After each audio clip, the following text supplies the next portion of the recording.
milk, juice, yogurts, cheese, salad, couple fruits, couple vegetables. Yeah, that's basically. Always in my fridge is like avocado, eggs and ham. Probably ham, cheese, there's some meat, milk, yogurts.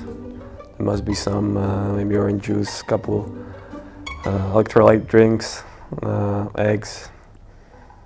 It's pretty full. I always have eggs in my fridge and butter and baby food for our kids.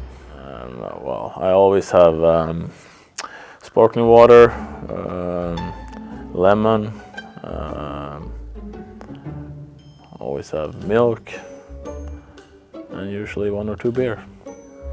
Oh, I always got eggs. Yep.